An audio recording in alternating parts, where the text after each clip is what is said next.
마태복음 19장 1절로 12절 말씀 읽겠습니다.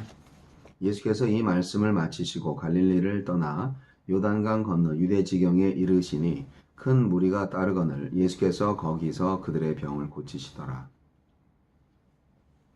바리새인들이 예수께 나와 그를 시험하여 이르되 사람이 어떤 이유가 있으면 그 아내를 버리는 것이 옳으니까.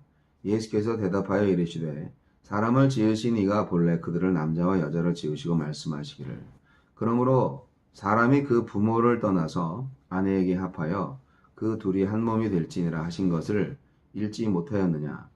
그런즉 이제 둘이 아니요 한 몸이니 그러므로 하나님이 짝지어 주신 것을 사람이 나누지 못할지니라 하시니 여짜오되 그러면 어찌하여 모세는 이혼 증서를 주어서 버리라 명하였나이까. 예수께서 이르시되 모세가 너희 마음의 완악함 때문에 아내 버림을 허락하였거니와 본래는 그렇지 아니하니라. 내가 너희에게 말하노니 누구든지 음행한 이유 외에 아내를 버리고 다른 데 장가드는 자는 간음함이니라. 제자들이 이르되 만일 사람이 아내에게 이같이 할진대 장가들지 않는 것이 좋겠나이다.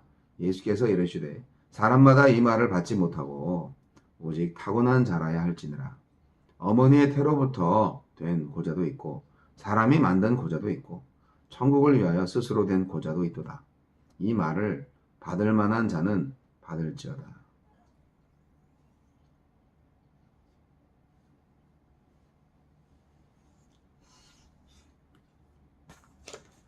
오늘은 바리새인들의 시험, 이혼에 관한 예수님의 생각을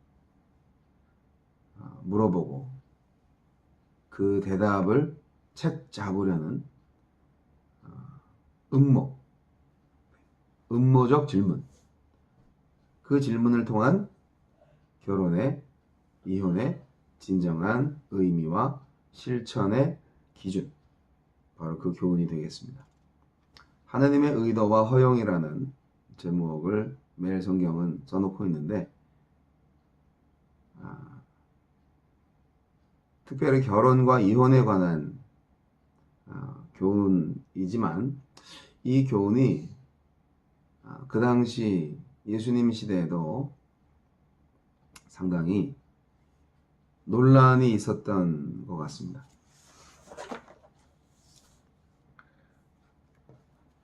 결혼이라는 것은 한 사회의 기본적인 구성 요소인 가정을 이루는 첫 출발이죠. 특히 부부 관계는 가족 관계 중에서도 가장 중요하고 핵심되는 상황이라고 볼 수 있습니다. 그 당시 유대인들이 문제가 많았던 것 같아요. 남존여비 사상의 차원을 뛰어넘어서 여자는 어떻게 보면 재산이니까 그냥 남자 마음대로 하는 거죠. 그래서 실제로 많은 사람들이 아주 사소한 이유로 아내와 헤어지고 다른 여자한테 장가드는 일이 있었던 것 같습니다. 뭐 아내가 요리하다가 뭘 다 태워 먹었다든지 여러 가지 책을 잡아서 이혼 증서만 써주면 이혼할 수 있도록 그렇게 되었던 것 같아요. 근데 이혼 증서라는 게 오늘날 같이 종이가 흔하지 않았던 시대일 때는 힘듭니다. 그리고 이제 공적인 문서였기 때문에 그거를 유대교 지도자 기관에 가서 그거를 공포해야 되는 아주 까다롭고 나름대로 복잡한 절차를 가져야만 했기 때문에 이혼을 좀 어렵게 한 건데요. 문제는 그거를 또 익숙하게 하는 사람들한테는 이혼이 밥 먹듯이 쉬운 거예요. 그러니까 그 부분에 있어서 예수님이 어떻게 말씀하고 있느냐. 사실 바리새인들은 이 이혼 문제 때문에 예수님이 어떻게 생각을 하는 것에 따라서 반박을 어떻게 해서 예수님을 책잡으려는 의도가 있어요. 당시에 그 여러 학파가 있었어요. 이혼 제도에 대한 생각을 가진 여러 학파가 있었는데 크게 세 가지 학파가 있었습니다.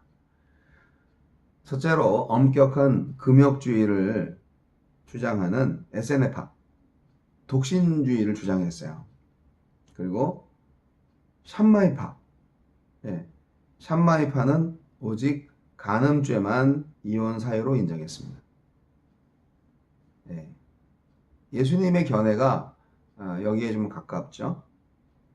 그리고 이제 힐렐파, 어떻게 보면 샴마이는 좀 보수고 힐렐은 좀 자유주의, 뭐 그렇게 볼 수 있는데 남편의 의사에 따라서 언제든지 이혼할 수 있다고 생각을 한 것이 힐렐파였습니다. 이렇게 엇갈린 견해가 오늘 본문 말씀에도 나옵니다. 바리새인들의 질문 속에는 사실 힐렐파에 가까운 그런 견해가 들어있죠. 3절에. 그리고 9절에 보이는 예수님의 대답은 샴마이파에 가까운 대답입니다. 그런데 제자들의 의견은 또 SNF파의 금욕주의적인 경향을 엿볼 수가 있습니다. 이렇게 여러 가지 견해가 중구난방으로 엇갈려 있는 점을 이용해서 바리새인들은 예수님한테 질문을 던져서 여러 사람들 앞에서 곤경에 빠뜨리고자 했을 겁니다. 하여간 굉장히 어려운 질문들을 많이 받으셨어요. 예수님께서. 그리고 침례 요한이 어떻게 죽으셨나요? 바로 그 헤롯의 불법적인 이혼과 결혼을 비판하다가 그거에 이제 앙심을 품고 그를 죽였잖아요. 죄인들, 그 당사자들이. 어떻게 보면 예수님께 지금 이혼에 대한 질문 자체가 정치적인 올무를 염두에 두고 한 질문이 되겠습니다. 교묘하죠. 네. 만약에 바리새인들의 질문에 대해서 선생님, 사람이 어떤 이유가 있으면 그 아내를 버리는 것이 옳으니까 뭐 이렇게 어떤 이유가 있으면, 만약에 예수님께서 그렇다라고 대답을 하면 예수님은 함부로 이혼을 일삼는 그런 음란 세력을 인정하고 봐주는 셈이 되지 않겠습니까? 아무 연고를 물론하고 그냥 이혼을 할 수 있습니까? 뭐 이런 거잖아요. 아주 교묘한 함정이 있는 거죠.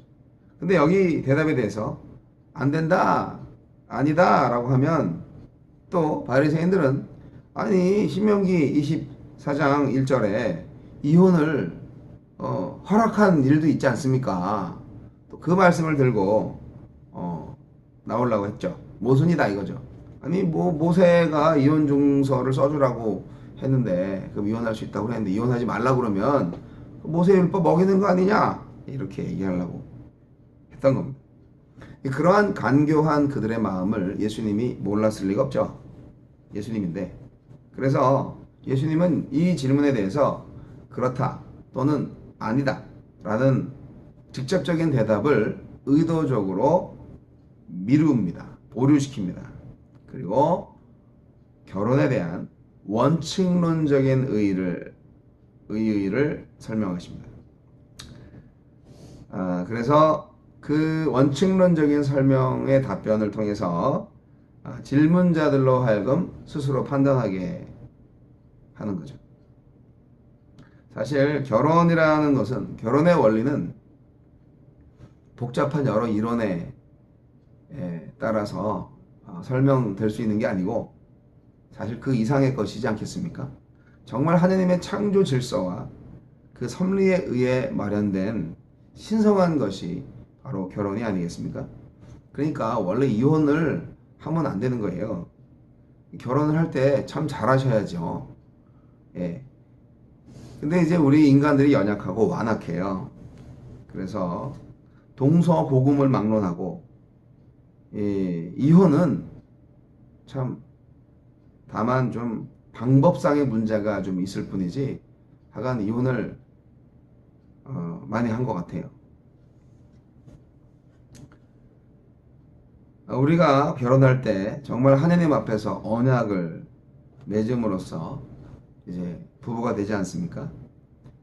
그렇게 되면 부부는 정말 한 운명 공동체, 그야말로 한 몸.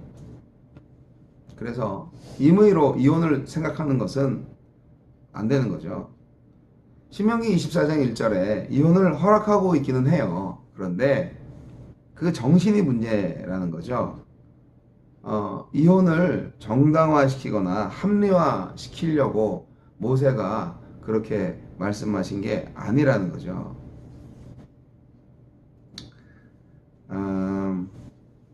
뭔가 좀 아내한테 흠이 있다. 그래도 그 아내를 사랑으로 그 허물을 덮어주는 관용을 가져야 되는 것이 사실 신명기 말씀 속에 포함되어 있습니다. 이혼 증서를 작성토록 한다는 것에 대해서도 우리가 깊은 이해를 해야 될 필요가 있는데 아주 까다롭고 번거로운 법적 절차를 통해서 가급적 이혼에 제동을 걸게 하는 장치였거든요. 결혼은요, 남녀 간의 합의만으로 이루어지는 것이 절대로 아닙니다. 결혼은 바로 하느님께서 직접 짝지어 주신 것으로야만이 결혼입니다. 그래서 우리 성도들은 결혼을 정말 신성하게 여기고 신중하고 진지한 태도로 백년가약을 맺도록 해야만 합니다. 요즘 사실 이혼을 너무 많이들 하시죠. 뭐 결혼하고 나서 뭐 3년 만에 이혼하는 커플이 비율이 뭐 3분의 1이다, 뭐 절반이다, 뭐 어떤 통계 자료에는 뭐 우리나라의 대한민국의 결혼 후에 이혼하는 그 이혼율이 뭐 50%가 넘어섰다는 그 좀 믿기 힘든 통계 자료도 있어요. 과거에 20, 30년 전에 미국 사람들도 결혼하고 이혼하는 게 한 3분의 1은 이혼한데 근데 뭐 요즘은 3분의 1이 아니라 3분의 2인인 것 같기도 하고 그것도 결혼과 이혼을 아주 많이들 하시죠. 그 뭐 아이들 문제도 많아지고요. 여러 가지 문제들이 많아요. 그래서 그 이민법 변호사도 많이 보지만 이 이혼과 뭐 이런 거에 관련된 변호사들도 되게 활동을 많이 하시는 것 같아요. 여하튼 자, 에베소서 말씀이 굉장히 중요합니다.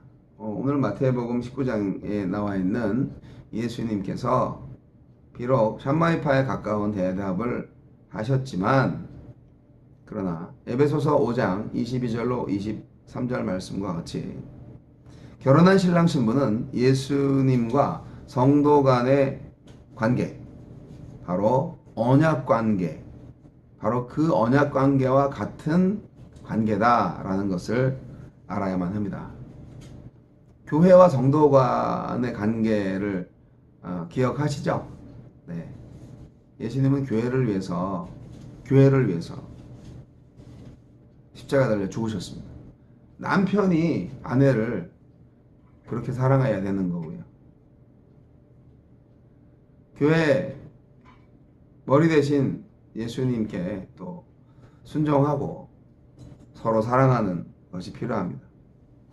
그리스도를 경외함으로 피차 복종하는 관계가 진정한 부부의 관계인데 이제 그 당시에 예수님 시대에는 유대인들의 입장에서 볼 때 상당히 쉽게 이혼을 했던 것 같습니다. 근데 이게 오늘날에도 이혼을 쉽게들 하시는 문화가 있어요. 예수님은 분명히 말씀하십니다. 뭐 성격 차이 때문에 또 뭐 취미 생활이 달라서 이혼하시면 안 돼요. 제가 항상 이제 주장하는 게 결혼은 사명이다. 인생도 사명인 것처럼. 네. 그래서 결혼하실 때 처음부터 신중하게 잘 하시고 한번 결혼하시면 이혼하지 않는 것이 좋습니다. 그런데 예수님도 말씀하셨듯이 뭐 음해, 간음을 인하여서 문제가 되면 그러면 이혼증서를 써라 이렇게 말씀하셨는데 사실 유대인의 법으로는요 간음하면 어떻게 되는지 아세요? 돌로 맞아서 죽어야 돼요. 이혼이 아니라. 그리고 호세아서 보시면 고멜 참 어떻게 아내라고 할 수 있어요? 자꾸 다른 남자한테 가는데. 그런데 데리고 오잖아요. 호세아의 그 사랑, 하느님의 사랑이죠. 네. 그렇기 때문에 간음을 저질렀다 할지라도 용서하고 그렇게 살아야 하느님 더 기뻐하신다는 거죠. 신중하게 생각을 하셔야 됩니다. 그리고 이제 마지막으로 독신에 대해서 말씀하시고 계시죠. 이혼에 대한 예수님의 대답은 에세네파나 샴마이파 혹은 힐렐파의 견해들 중에서 그 어느 것에도 딱 일치되지는 않습니다. 그것보다는 훨씬 더 고차원적이고 신중한 태도를 보여주셨죠. 결혼이 신성한 것이다. 하나님께서 맺어주신 것을 사람이 나눌 수 없다. 그렇게 말씀을 하신 거잖아요. 이혼하지 말란 얘기네. 네. 근데 이제 제자들은요, 그럼 차라리 이혼하지 않는 게 낫겠네요. 네, 이렇게 말씀을 하시네요. 제자들께서. 복잡하고 번거로운 결혼 생활을 포기하고 금욕적인 독신 생활을 하는 것이 주님의 뜻이겠네. 지금 주님도 결혼 안 하셨으니까 이런 생각을 했을 수 있어요. 근데 그건 오해죠. 지금 독신 생활을 하고 계신 주님한테 또 인정받고 싶은 마음에서 그런 말을 했을 수도 있고요. 하지만 예수님의 말씀에서 우리가 알 수 있듯이 귀찮아서 결혼을 하지 않는다든지 금욕적인 어떤 독신 생활이 자연스러운 결혼보다 더 바람직하다? 이건 아닌 거예요. 하느님께서 만들어주신 인간의 본능이 있어요. 그것이 상당히 강력하기 때문에 그거를 꾹 참고 살면서 유혹에 위협을 받고 유혹에 넘어가는 일보다는 결혼하시는 것이 좋다. 바울도 그렇게 말씀을 하셨고요. 결혼을 위한 독신 생활은 정말 사명이 있는 사람이라야 해요. 성령 충만한 분한테 하나의 은사로 허용될 뿐이지 억지로 금욕 생활을 하면서 이 불같은 정욕에 시달릴 바에는 결혼 생활을 통해서 하나님의 창조 섭리에 충실하는 편이 훨씬 낫습니다. 독신 안 좋습니다. 아주 특별한 사명이 있는 분이 아니면 결혼하셔야 됩니다. 결혼이 사명이에요. 원칙이에요. 아주 이런 특별한 예외 조항이죠. 생육하고 번성하여 땅에 충만하라. 땅을 정복하라. 예, 창세기 1장 26절 말씀처럼요. 사랑하는 성도 여러분, 예수님은 오늘 말씀 가운데에서 뚱딴지같이 제가 이 말씀으로 마무리를 하게 되는 이유는 저도 잘 모르겠습니다만은 오늘 사실 바리새인들의 이혼 주제를 통한 예수님 시험 그리고 독신 생활에 대한 기준 그것을 알았지만 저는 오늘 말씀 가운데에서 오히려 2절 말씀에 큰 무리가 따르거늘 예수께서 거기서 그들의 병을 고치시더라는 말씀 안에서 예수님이 사역을 보면요 말씀 전하고 병을 고치고 그러셨어요. 하여간 말씀을 전하는 예수님, 치유하시는 예수님, 바로 그분이 예수님입니다. 오늘날 교회의 사명은 많은 사람들을 치료할 수 있어야 됩니다. 영적 분별을 못하는 분들한테 진리의 빛을 계시해 주시고, 영적으로 병들어 있는 분들한테 치료자, 치유자가 되어야 합니다. 네, 뭐 교회도 지금 많이 병들어 있다고 생각을 할 수 있죠. 그래서 건강한 사람들이 교회에 많이 있어야 됩니다. 건강한 교회가 이 세상을 살립니다. 사역을 감당할 수 있습니다. 그것은 하나님께서 기준점이 되셔야 되겠죠. 하여간 예수님이 하신 일, 예수님이 말씀하시고 예수님의 교훈, 거기에 이제 열광하는 사람들이 많이 있는데요. 저는 오늘 예수님께서 갈릴리를 떠나 요단강 건너 유대 지경에 이르셨을 때 큰 무리가 따랐다. 그리고 예수님이 거기서 그들의 병을 고쳤다. 예수님의 사역에 관한 초점이 중요하다고 생각을 합니다. 오늘날 너무 말들이 많고 너무 똑똑한 게 많고 이것이 진리다 뭐라고, 그리고 어떤 분 아유 그 사람은 이게 병이야, 이 병의 원인은 뭐고 이걸 고치려면 이렇게 해야 돼, 이렇게 설명하시는 분이 있는데, 예수님처럼 그냥 불쌍히 여기시고 탁 치료해 주시는 그 바로 그 사역, 말 없이, 말이 필요 없죠. 그것이 우리에게 필요하지 않을까. 자꾸 말을 시키는 바리새인들 괘씸해 죽겠어요. 네. 자꾸 생각하게 만들어요. 쓸데없이. 그냥 생각하지 말고 사랑하고 하느님의 일을, 사명을 감당하는 것이 하느님 기뻐하시는 일입니다. 주님 감사합니다. 오늘도 살아계셔서 역사하시는 하나님 아버지, 세상의 법이 아무리 잘 만들어졌고 또 하느님의 여러 가지 안전장치들이 문서로 기록되어 있다 할지라도 사람이 영적으로 깨어나서 진정 하느님의 율법의 정신, 복음의 정신대로 실천하지 않는다면 율법이든 복음이든 그냥 사람의 욕심에 이용당할 수밖에 없는, 아무 의미도 없는 것이 될 수 있다는 것을 깨닫게 하심을 감사합니다.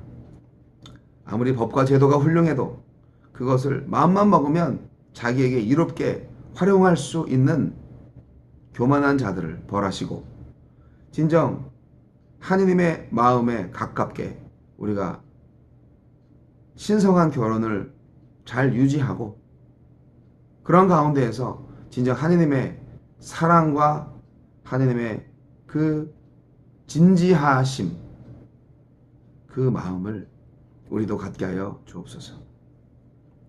한평생 살아가면서 진정 내 욕심에 이끌려서 미혹되는 일들이 너무나 많았지만, 아버지 이제는 주님께서 주시는 말씀에 따라 주님의 기준에 맞춰서 주님의 의롭게 하심을 힘입어서 오직 주님의 은혜에 감사하며 오늘도 사랑하며 섬기며 살겠습니다.